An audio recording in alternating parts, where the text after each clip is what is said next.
Pode ler, Antônio. A beleza do amor. Seja abençoada a sua fonte. A dança mexicana do chapéu, também conhecida como Jarabe Tapatío, celebra o romance. Durante essa dança contagiante, o homem coloca seu sombreiro no chão. Ao final, a mulher o ajunta, e ambos se escondem atrás do chapéu para selar o seu romance com um beijo. Essa dança tradicional me lembra da importância da fidelidade no casamento. Em Provérbios 5, depois de falar sobre o alto preço da imoralidade, lembre-se que o casamento é exclusivo. Beba a água de sua própria cisterna, compartilhe seu amor somente com a sua esposa. Mesmo com 10 casais dançando o jarabe no salão, cada pessoa se foca apenas no próprio parceiro. Podemos alegrar-nos num compromisso profundo e integral com o nosso cônjuge. Nosso romance também está sendo observado. Os dançarinos, enquanto se divertem com o parceiro, sabem que alguém os assiste. Da mesma forma, lemos: pois o Senhor vê com clareza o que o homem faz e examina todos os seus caminhos. Deus quer proteger o nosso casamento e, por isso, observa-nos constantemente. Que possamos agradar o Senhor com a lealdade que demonstramos um ao outro. Assim como o ritmo da dança jarabe, há um ritmo a se seguir na vida. Quando nos mantemos no ritmo do nosso Criador, sendo fiéis a Ele, quer sejamos casados ou não, encontramos bênçãos e alegria. Senhor, Tu conheces todos os meus caminhos. Ajuda-me a honrar-te nos meus relacionamentos. A fidelidade produz alegria. Amém. Amém. Então, hoje, o texto bíblico de Provérbios foi escrito por Salomão, o homem mais sábio do mundo. A história do rei Salomão é que Deus perguntou para ele que fizesse um pedido, o que ele queria que Deus desse para ele, o que ele pedisse, Deus daria. E ao invés de pedir riqueza, e ao invés de pedir outras coisas, ele pediu a Deus que queria sabedoria. E a Bíblia diz que Deus deu a ele sabedoria, mais que qualquer outra pessoa, ele era um homem extremamente sábio. Salomão é conhecido como o homem mais sábio do mundo. E ele escreveu livros de conselhos. Os livros de Provérbios e Eclesiastes são livros de sabedoria. São livros de conselho da vida prática, de coisa do dia a dia. Você vai encontrar conselhos nos livros de Provérbios e Eclesiastes sobre várias áreas bem práticas da vida. E ele escreve aconselhamentos, orientações inspirado por Deus. Então, a palavra de Deus aqui, o Provérbios 5 é conhecido, é o capítulo que Salomão orienta o filho dele sobre a questão da fidelidade conjugal, a questão de advertência contra o adultério, contra vida desleal, conjugal desleal. Então, o capítulo todo é sobre isso. Filho meu, atende a minha sabedoria, inclina teu ouvido à minha prudência. Então, entenda a sabedoria e dá ouvido, dá atenção, não é? A prudência, para que observes a discrição e teus lábios guardem a sabedoria. Porque os lábios da mulher licenciosa destilam mel, a sua boca é mais macia do que o azeite, mas o seu fim é amargoso como o absinto, aguda como a espada de 2 gumes. Ele aqui começa falando sobre a mulher licenciosa. Ele fala da prostituta, e não só da prostituta, mas de qualquer mulher ou qualquer pessoa que insinua sobre o outro para instigar ou para provocar, para seduzir o outro e levar o outro a uma relação extraconjugal, uma relação que não seja aquela abençoada ou do casamento. Então, diz aqui que os lábios dessa mulher, ou dessa pessoa, que aqui não é só o caso da mulher, é licencioso, destila mel, parece doce, parece bom, a sedução, a tentação, a sedução, ela aparentemente é prazerosíssima, não é? Atrativa, chama atenção, parece que não tem nenhuma outra opção, melhor, é isso mesmo, é tudo que eu quero no momento. Mas diz aqui o fim, o seu sabor é amargo como o absinto, e é agudo como a espada de 2 gumes.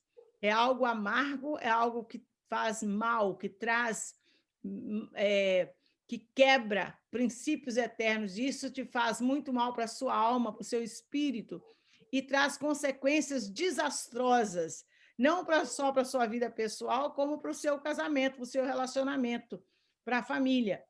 Verso 5: seus pés descem para a morte, os seus passos seguem o caminho do Seol. Seol é lugar dos mortos, é o lugar dos mortos, o lugar do inferno. Então, os pés descem para a morte e para o inferno.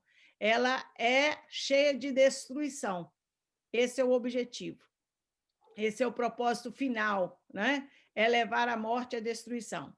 Quando há uma quebra de relacionamento, uma infidelidade conjugal, nós acabamos atingindo não só o nosso esposo ou nossa esposa, mas nós atingimos a família. É algo que destrói a família toda, é algo que atinge as pessoas. Quando aquilo que a gente faz, as consequências não é só na nossa vida pessoal, mas a gente atinge as pessoas que fazem parte da nossa vida, não é? Muito próximo de nós, a gente vê situações de pessoas que, depois de um divórcio ou de uma situação assim, e que as famílias acabam vivendo de briga, longe um do outro, quebra relacionamentos, né? Filhos com pais, pais com filhos, irmãos, irmãs, enfim, é uma situação que é extremamente destrutiva. Verso 6. Ela não pondera, está falando ainda da mulher, que parece ser maravilhosa, que destila mel, mas que no fim é tudo amargura. Ela não pondera a vereda da vida, ela não pensa, ela não considera. A vereda da vida aqui é o caminho da vida eterna, o caminho com Deus. Ela não considera, ela não pondera, ela não está nem aí. É uma pessoa que não tem princípios, a pessoa que disposta a destruir um casamento, um relacionamento, ou manter uma relação extraconjugal, é uma pessoa que não está preocupada com os princípios de Deus, com os princípios eternos, porque Deus tem princípios, Deus tem regras, né? Nos relacionamentos. E Deus tem regra para a vida moral, para a vida sexual. Deus nos criou seres sexuais, macho e fêmea, ele nos criou. O sexo é criação de Deus, mas é para o casamento. É para dentro dos limites, dos parâmetros de Deus divinos, né? É para um relacionamento, para coisas sérias, não é para uma vida libertinosa ou para uma vida pecaminosa, sem regras, ou sem limites, ou sem princípios. Não é para esse o interesse de Deus.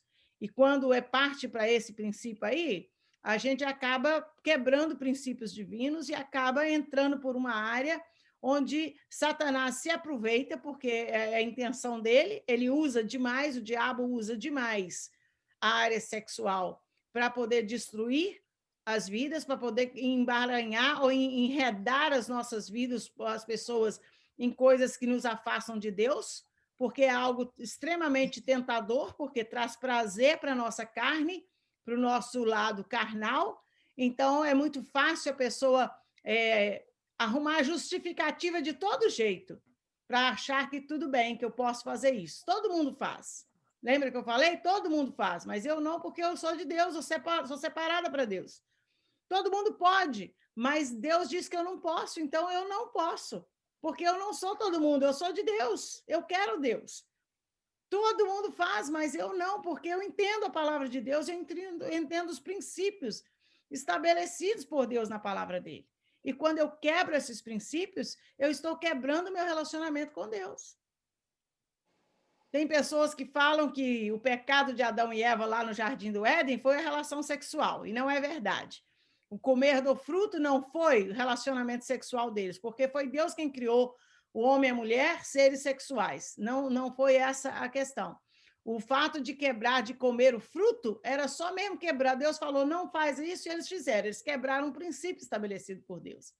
Porque o sexo de dentro da bênção de Deus, com a bênção de Deus, Deus criou para o prazer do homem e da mulher, e criou para a bênção, e criou para a geração de famílias, e criou para o crescimento da família, para a bênção, para gerar filhos, para ter bênção e para ter prazer, não é só para ter filho, né? Porque tem a outra teoria errada de que se fizer sexo, se não for para ter filho, é pecado. Mentira. Casal, diante da bênção de Deus, ele pode ter prazer, ter relação sexual só para ser feliz e ter prazer, sem problema nenhum. Isso não é pecado nenhum, desde que seja dentro dos parâmetros do casamento.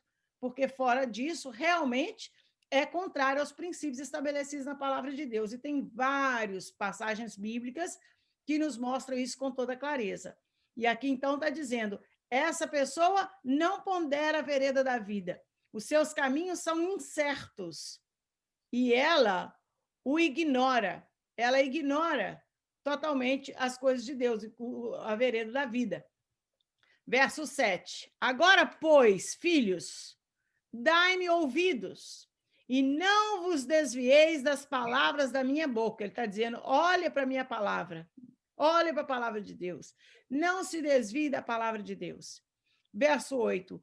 Afasta para longe dela o teu caminho.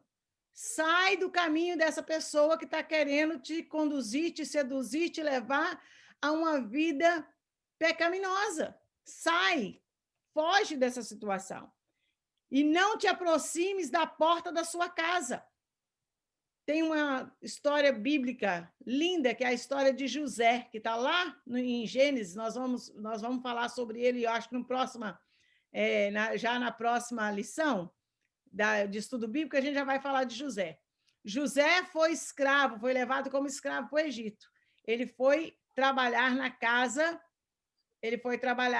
do Potifar, na casa do rei, né?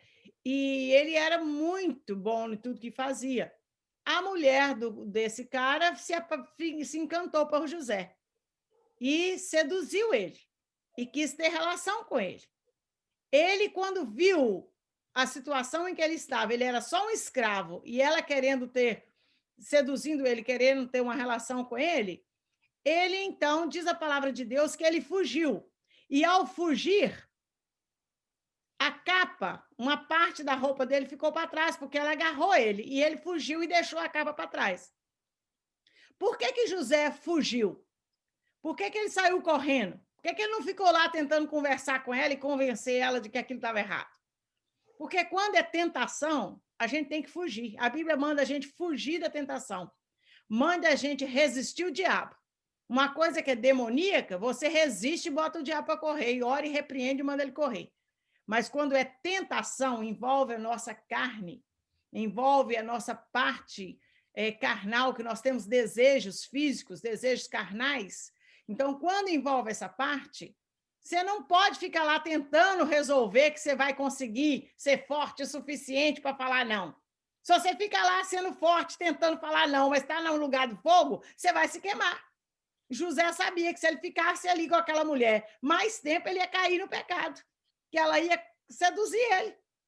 Então, o que ele fez? Perna para que te quero. Tentação, saiu correndo. Ele não pensou duas vezes, ele correu da tentação, ele fugiu para longe dela. E aqui o versículo está dizendo, afasta para longe dela o teu caminho, não fica no mesmo caminho, no mesmo lugar, não. Sai fora dessa situação. Não fica sozinho com a pessoa dessa que você já sabe que está te tentando. Não dá lugar ao diabo, não dá brecha para isso acontecer. Não se afasta da porta da casa dessa pessoa, não vai na casa dela, não fique sozinho com ela em lugar nenhum. Porque você já sabe que vai ter tentação? Foge da tentação. Sabe quando a pessoa está andando numa pirambeira e você sabe que lá embaixo é um abismo enorme, que se você escorregar naquela pirambeira, você vai cair feio, vai cair e pode se quebrar todo? Em vez de você andar na beiradinha do abismo, você tem que ir para onde? Sai daí, menino, da beirada desse abismo, tá vendo que você vai cair lá embaixo? Vem para cá, para o meio, para longe desse abismo. Anda num lugar que, se você cair, você cai no chão ali pertinho, levanta e continua andando. Mas você fica longe do abismo, você não fica andando na beiradinha do abismo. Você não fica andando no lugar do perigo, não, que você sabe que pode cair. Com respeito à tentação, na área sexual, tentações, nós temos que andar longe dela, nós temos que fugir da tentação. O conselho bíblico é foge, vai para uma área segura, não fica sozinho com a pessoa que você está sendo tentado, fica sempre com alguém por perto, não fica sozinho, não vai para lugares que é lugar que você já sabe que vai ser tentado. Para que eu vou procurar? Não é? Hoje em dia a tentação está em todo lugar, até dentro de casa, até no seu telefone, porque está aí à disposição os sites pornográficos, as músicas pornográficas, com duplos sentidos, para poluir a mente, o coração, o espírito das pessoas com coisas maliciosas, perniciosas, com coisas que são doentias, e o diabo está usando isso para destruir famílias, casais, gente jovem, enredando eles em situações que depois fica difícil de sair. A Bíblia é muito clara em mostrar a palavra de Deus. Ah, tia, é muito fácil você falar que você está aí casada, né? Meu filho, eu estou casada hoje, mas eu já fui solteira. Eu já tive 15, 16, 17, 18 anos, 20 anos, já fui jovem, já fui bonita, já fui tentada, já sofri tentação. É. E todo esse período da minha vida, para a glória de Deus, eu passei agarrado com Jesus. Era ruim que eu ia dar lugar para o diabo destruir minha vida, com lixo, com porcariada que vem da parte dele para mim, para destruir meu comunhão com Deus, meus princípios com Deus, o meu desejo de servir a Deus e a alegria que eu tenho em Deus e a bênção de ter um Deus com quem eu me relaciono, que está comigo, que me socorre na hora que eu preciso e que me abençoa na minha caminhada. Eu me agarrei com Deus e busquei em Deus socorro para ele vir e trabalhar para mim, me orientar, e me ajudar e me auxiliar. Mas eu precisei fugir muitas vezes de situações que não foram. Se eu ficasse tentando ser forte, eu ia cair. É melhor fugir, sai correndo, faz igual José, deixa a capa para trás. A mulher mentiu e falou que ele que agarrou ela. Ele foi parar na cadeia, mas foi parar na cadeia na comunhão com Deus. Ele ficou preso, mas ele foi fiel a Deus. Ele estava preso, mas estava feliz porque ele estava em comunhão com Deus. E Deus honrou ele, ele se tornou governador do Egito, porque Deus honrou a posição dele, a integridade, a fidelidade dele. E Deus pôde usar a vida de José de maneira linda para trazer libertação para toda a nação, para toda a família dele. A fidelidade a Deus, primeiramente. Eu sou fiel primeiramente a Deus. Eu não faço, eu não peco, eu não adultero, eu não prostituo, primeiro porque eu tenho temor a Deus. Meu primeiro relacionamento é com Deus. A Ele eu devo a uma vida de santidade separada para servir a Ele, para estar na presença dEle. Depois eu tenho meu esposo, eu honro a minha família. Então a gente tem o temor, primeiramente a Deus. Versículo 9. Afasta para longe, versículo 8, para longe dela o teu caminho, não te aproximes da porta da sua casa, para que não dês a outros a tua honra, e os teus anos ao cruel, para que você não dê sua honra a outros. Porque uma vez que isso acontece, principalmente em questão de adultério, as pessoas têm aqueles ainda que são maliciosos, que vêm com chantagem, que vêm com todo tipo de artimanha para destruir a vida, a família e os relacionamentos da pessoa. Para que não fartem a estranhos os teus bens. Aí vai a riqueza, né? Muitas vezes vai a riqueza da pessoa, tudo vai numa vida infiel, uma vida que não agrada a Deus e tentando esconder e tapar para os outros aquilo que está vivendo uma vida dupla, escondida. Aí vai os bens, vai a riqueza, e o fruto do teu trabalho vai parar na casa alheia, na casa dos outros, para que não vá o fruto do teu trabalho parar na casa dos outros. É os conselhos de Salomão, homem sábio, homem usado por Deus para orientação. No fim da tua vida, gemerás quando tua carne e o teu corpo se consumirem. No fim da vida, em vez de alegria e bênção, você vai gemer e vai sofrer com as consequências dessa infidelidade. Tu dirás, como detestei a disciplina e o meu coração desprezou a repreensão. Por que eu não ouvi o conselho? Por que eu não dei atenção, não dei ouvidos à palavra de Deus? Por que eu não dei atenção ao conselho dos mais velhos, as pessoas que não obedeciam os meus mestres, verso 13, nem escutei os meus instrutores? Por que eu não dei ouvido quem me orientou, quem me ensinou, quem queria o meu bem, quem me amava de verdade, queria o melhor para mim? Então, eu estou aqui hoje, te Adi, dando conselho melhor para você. Ouve a palavra de Deus. Segue o exemplo, a palavra de Deus. É melhor viver sozinho do que mal acompanhado. Melhor viver sozinho só para Jesus do que viver mal acompanhado ou fazendo algo que quebra minha comunhão com Deus, ou me entrar em relacionamentos que vão destruir a minha vida. Pede a Deus sabedoria para nós que já somos casados, manter nossa vida, nosso relacionamento, a nossa fidelidade, integridade àquela pessoa que Deus nos deu, que é o nosso companheiro, a nossa companheira.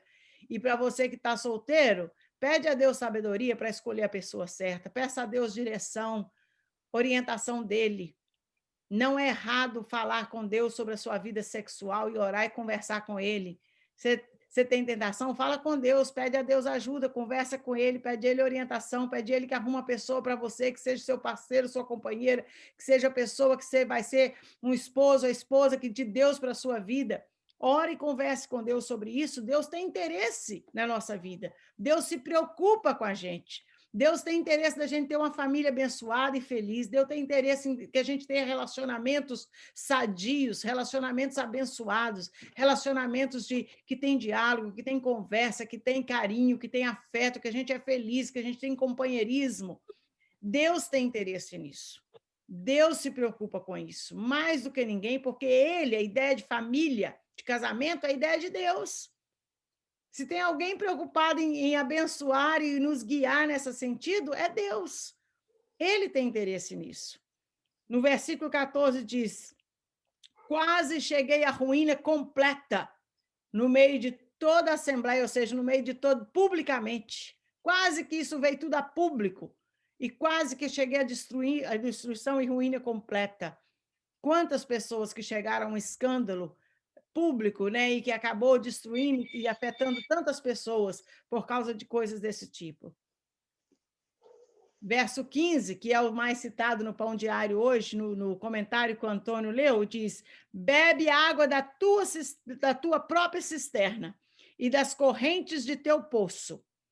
Aqui está usando uma linguagem simbólica, falando da cisterna e da água, bebe a água da tua própria cisterna, ou seja, sacia a sua vontade sexual, os seus desejos sexuais com o seu esposo, com a sua esposa, dentro da sua própria cisterna, dentro do seu próprio casamento, dentro do seu relacionamento. Sacia a sua sede com as suas águas da tua própria cisterna. É uma linguagem figurativa, porque esse livro, além do livro poético, ele é também um livro, além do livro de sabedoria, ele também é um livro poético, tem muita linguagem figurativa, ilustrativa aqui, poética para falar, e diz no 16, tuas fontes transbordariam nas ruas, as suas correntes de águas saíam pelas ruas,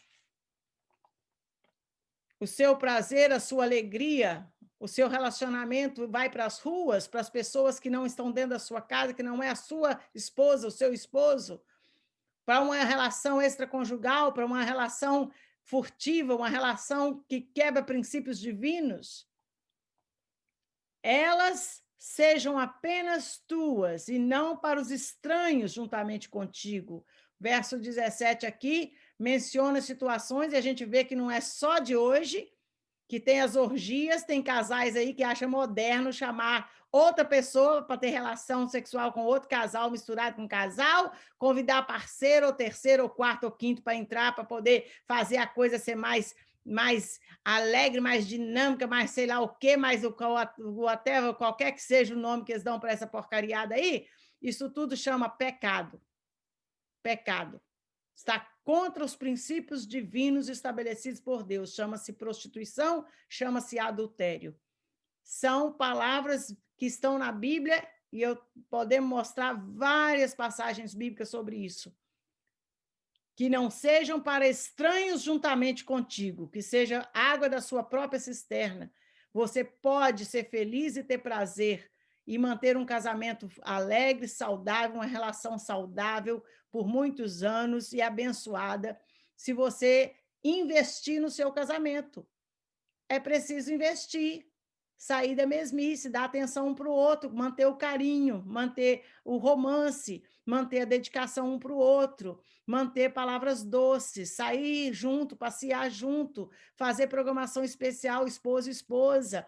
É importante investir no seu relacionamento, é importante investir na pessoa que você ama, é importante investir na sua família, fortalecer o seu relacionamento. E isso aqui é um assunto que dá para milhões de pregação e de reunião, né? Só para casais e família. Porque há muitas maneiras para a gente manter um relacionamento, fortalecer o relacionamento conjugal, fortalecer o romance, o amor, o afeto, a comunhão no casal e manter um casamento abençoado e feliz, não é? Quando eu fiz 30 anos de casada aqui, me deram um cartazinho que eu achei muito legal. Fala que casamento de muitos anos é igual cafezinho, né? Você toma ele todo dia, seu cafezinho de manhã, mas não sabe viver sem um cafezinho de manhã. Então, mas é todo dia a mesma coisa? Mas é uma delícia todo dia. A gente ama, a gente não fica sem. Né? A gente ama, a gente aprende a amar, a desenvolver carinho, afeto, amor, mas o mundo bota na cabeça e a mídia e as novelas, que é uma porcaria de ideias demoníacas na cabeça, enche a cabeça dos brasileiros de porcaria, essas novelas tudo aí, que tem que sair, ter experiência fora do casamento, que você é boba de ficar só com seu marido, você tem que correr atrás de outras coisas. Mentira do diabo. A Bíblia, a palavra de Deus e o autor da família e o autor de relacionamentos, que é Deus, diz que ele vai abençoar e cuidar de nós no nosso casamento. E é essa a intenção de Deus, fortalecer as famílias, fortalecer os relacionamentos. Está quase acabando aqui. Verso 18. Que tua fonte seja abençoada, seu casamento seja abençoado, seu relacionamento. Regozija-te na mulher da tua mocidade, com a sua esposa, como corça amorosa e graciosa, cabra montesa, que os seios dela te saciem todo o tempo, e tu ser aprisionado pelo seu amor. Que a sua esposa te sacie todo o tempo, que você seja aprisionado pelo amor dela. Aqui fala de um amor profundo, de um relacionamento íntimo, que tem prazer, que tem alegria, que não precisa ser monótono, que não precisa não precisa perder a graça só porque são muitos anos de relacionamento. A verdade, a gente perde porque a gente passa a não respeitar, a não tratar o outro com carinho, passa a tratar de qualquer jeito, passa a não dar atenção para o outro. E aí o casamento vai ficando frio, é o relacionamento do casal, não é um relacionamento íntimo. Quando um fica chateado com o outro, não fala um com o outro, vai deixando passar, as coisas vai tumultuando, vai guardando ressentimentos um contra o outro, que não conversa, que não resolve, que não esclarece. E aí acaba esfriando o relacionamento, o sentimento no coração. E aí é claro que o sentimento físico também vai esfriar. Mas se houver uma restauração de relacionamentos, com certeza vai haver a bênção de Deus também no relacionamento íntimo do casal. É promessa de Deus e é bênção de Deus. Existe hoje tantos cursos de casais e aconselhamento para conjugal, que são cristãos, que são abençoados, que são importantes para restaurar relacionamentos e famílias. Então, se está precisando, algum casamento está precisando disso, busca ajuda. Eu me disponho aqui, se precisar de aconselhamento, de orientação, de conversa no particular, pode me procurar também, se quiser. Nós podemos acompanhar, porque fazemos aconselhamento conjugal já há muitos anos, trabalhando com a igreja, ajudando casais a encontrar um caminho para renovar o relacionamento, para renovar o amor um com o outro, o respeito um pelo outro, a intimidade um com o outro. Tudo isso é possível, tudo isso aí é bênção, e Deus quer essa bênção, Deus quer fortalecer as nossas famílias, os nossos casais na família. Queria mencionar também que o livro de Cantares de Salomão na Bíblia é tudo sobre o relacionamento íntimo de um casal, é uma história de amor. Então, fala, sim, sobre partes íntimas do corpo. A Bíblia fala de seio, de prazer, de sexo, fala, Deus fala disso também. Tem tudo isso na Bíblia. E não é nada vergonhoso, desde que seja debaixo da bênção e da graça de Deus. Deus criou tudo isso para abençoar o homem e a mulher, para abençoar o casal, para abençoar o relacionamento familiar. Verso 20. Por que, filho meu, estarias fascinado pela mulher estranha? Por que abraçarias a mulher que não te pertence? Porque os caminhos do homem estão diante dos olhos do Senhor, e ele observa todos os seus passos. Deus conhece o nosso caminho. Deus sabe até a intenção do nosso coração. Deus está vendo tudo. Então, se nós queremos andar com Deus e sermos fiéis a Deus e caminhar na presença de Deus, nós vamos precisar fugir das tentações, nós vamos precisar fugir das pessoas maldosas, maliciosas, mal intencionadas, que vêm com propósito absoluto para destruir o seu casamento, a sua vida, seu relacionamento. Isso acontece? Todo mundo sabe o que acontece. Ninguém é bobo aqui, ninguém nasceu ontem, sabe do que eu estou falando. Até dentro da igreja, eu já contei, todo mundo morre de rir, que um dia o César, depois do culto, a gente num culto numa igreja, a gente foi pregar, acabou o culto, veio uma mulher pedindo oração, veio um que ora, veio outro que ora, eu cheio de gente conversando comigo, e outros com o César, daqui a pouco eu vejo o César correndo e com o braço em mim, e agarrado, pegando meu braço, ficando só do meu lado, eu falei, o que está acontecendo? Esquisito, eu não podia conversar com ele no meio de todo mundo. Daqui a pouco, quando eu pude conversar, eu falei, e tinha uma mulher falando alto, nunca vi isso, um pastor que não quer orar para a gente? Nunca vi isso, um pastor que não quer orar para a gente. Eu achei aquele estranho, mas deixei para lá. Daqui a pouco eu falei, César, o que aconteceu? Ele falou, a mulher queria que eu orasse para a perna dela, mas foi levantando a saia para me botar as mãos lá. Nossa, eu falei, sai de mim, Satanás. Eu me mandei. E deixou ela lá sozinha, ela brava que o César não queria orar por ela. Então, meu filho, até dentro da igreja, tem os encomendados de Satanás lá para ver se tira a sua paz, se tira a sua alegria, se te leva a quebrar princípios de Deus. Por que você abraçaria uma mulher que não te pertence? É a pergunta da palavra de Deus. Por que você está fascinado com uma mulher estranha, que não é a sua mulher? Você tem que fascinar, apaixonar, tá louco de amor pela sua esposa, pelo seu esposo, porque os caminhos do homem estão diante de Deus. Verso 22, as iniquidades do ímpio o prenderão, e pelas cordas do seu pecado será rapidamente aprisionado. Ele morrerá por falta de disciplina, caminha desviado pela sua falta de prudência. Este é o conselho de Provérbios, capítulo 5, do homem mais sábio do mundo, Salomão, inspirado pelo Espírito Santo de Deus, para escrever na palavra de Deus, deixar para nós orientação. A Bíblia tem conselho e orientação para todas as áreas da nossa vida. E esse é o nosso pão diário hoje, que sirva para mim, que sirva para você, solteiros ou casados. Nós temos que buscar em Deus e confiar nele, até para a nossa vida sexual, para os nossos relacionamentos, para que a gente tenha certeza que a gente está fazendo dentro dos princípios estabelecidos por Deus, para que a gente seja abençoado, porque Deus nos ama. Ele não criou princípios só para nos impor sacrifício. Ele não criou princípios só para poder ser o chefão que manda tudo e ver a gente. Não, ele criou princípios que, se obedecermos a esses princípios, nós seremos abençoados. Esses princípios trazem bênção, trazem prosperidade, trazem graça, trazem alegria, trazem um coração de prazer, de felicidade. Andar nos princípios de Deus, só quem é beneficiado somos nós.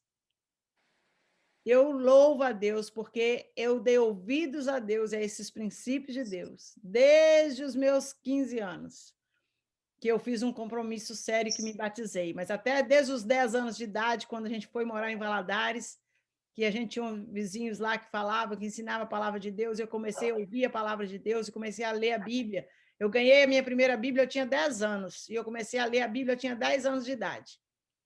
Um dia, eu ouvi o papai, a mamãe falando com o papai, e eu atrás da porta ouvia, eles não estavam me vendo. A mamãe falando, e agora a Virgínia, com essa mania, que ganhou essa Bíblia lá, desses crentes, agora ela lê essa Bíblia todo dia, o que nós vamos fazer com isso? E o papai falou com a mamãe assim, deixa a Virgínia, não está fazendo nada errado, isso é coisa de criança, isso passa. Graças a Deus que não era coisa de criança, era coisa de Deus na minha vida. Ler a palavra de Deus e me apaixonar por Jesus. Eu nunca me arrependi de dar ouvidos à palavra de Deus, por ter uma vida tão feliz e abençoada hoje. Então, vamos dar ouvido aos princípios estabelecidos por Deus. Amém? Vamos orar para não ficar muito tarde aí para o Juninho, que deve estar já embarcado no sono. Mas vamos estar orando para Deus nos ajudar como família, não é? A abrir o nosso coração. Se queremos Deus, se queremos os princípios de Deus, queremos a bênção de Deus, nós vamos ter que segui-lo em todas as áreas da nossa vida, emocional, financeira, física, sexual, em tudo. Não tem jeito de dar para Deus só uma porcentagem. Ele quer tudo, não é? Ele diz de todo o teu coração, de toda a tua alma e de todo o teu entendimento. Ele quer tudo, 100% de nós para ele. E amém. Nós seremos abençoados se assim o fizermos. Amém? Amém. Amém. Ora para nós, Tia Kelé, abençoando, agradecendo a Deus e orando mais uma vez pelo Aderval, né? Pela situação lá que a Virgininha possa ser usada por Deus para discernir lá alguma coisa de medicamento dele, alguma coisa que precisa ser alterado, para Deus ajudar para ele acabar com esse cansaço de respiração e a tosse que ele está nela hoje, em nome de Jesus. Amém? Amém. Querido Deus, mais uma vez nos colocamos, ó Deus, diante de Ti, com as nossas preocupações, com as nossas dificuldades, ó Deus. Queremos Te apresentar, ó Deus, mais uma vez os nossos pedidos, as nossas intercessões, porque só o Senhor pode fazer o que ninguém mais pode fazer, ó Deus.